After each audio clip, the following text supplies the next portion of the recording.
গণনায় কারচুপির অভিযোগ শাসক দলের বিরুদ্ধে মঙ্গলবার এরই প্রতিবাদে পথ অবরোধে সামিল হয় তিপ্রামথা দলের কর্মী সমর্থকরা। মঙ্গলবার সকালে বেলভাং এলাকায় কমলপুর আগরতলা খোয়াই জাতীয় সড়ক অবরোধ করে তিপ্রামথা দলের কর্মী সমর্থকরা সোমবার অনুষ্ঠিত পঞ্চায়েত নির্বাচনের গণনায় পূর্ব রামচন্দ্রঘাট ও লক্ষ্মীনারায়ণপুর আসনটিতে শাসক দলের দুষ্কৃতিকারীরা বাহুবল প্রদর্শন করে গণনায় আসন কারচুপি করে বলে অভিযোগ। শুধু তাই নয়, প্রার্থীকেও হেনস্থা করেছেন বলে জানান এক আন্দোলনকারী। এই অপরাধের জন্য দোষীদের উপযুক্ত শাস্তি প্রদানের দাবি তোলেন তিপ্রামথা দলের নেতৃত্বরা। সাথে পুনরায় গণনার দাবি জানান অবরোধকারীরা। যতক্ষণ পর্যন্ত তাদের দাবি মানা না হচ্ছে ততক্ষণ পর্যন্ত অনির্দিষ্টকালের জন্য পথ অবরোধ চলবে বলে জানান অবরোধকারীরা।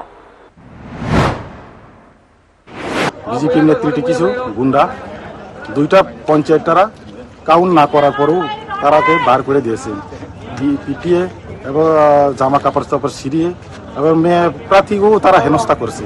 এই জন্য আমরা বিচার চাই যে লোকেরা বা যে গুন্ডা বাহিনীরা যে এই কাজটা করছে তাদের বিরুদ্ধে আমরা গতকালে এফআইআর দিয়েছি খোয়াই থানাতে, কিন্তু আজ পর্যন্ত তাকে গ্রেপ্তার করা হয়নি। আমরা চাই তাকে গ্রেপ্তার করা হোক, আবার পুনরায় রিকাউন্ট হোক।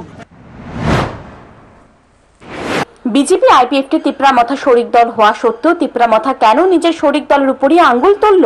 তাহলে কি এর পেছনে অন্য কোনো রহস্য লুকিয়ে আছে? এমনটাই প্রশ্ন জনমনে। Bureau report, news today.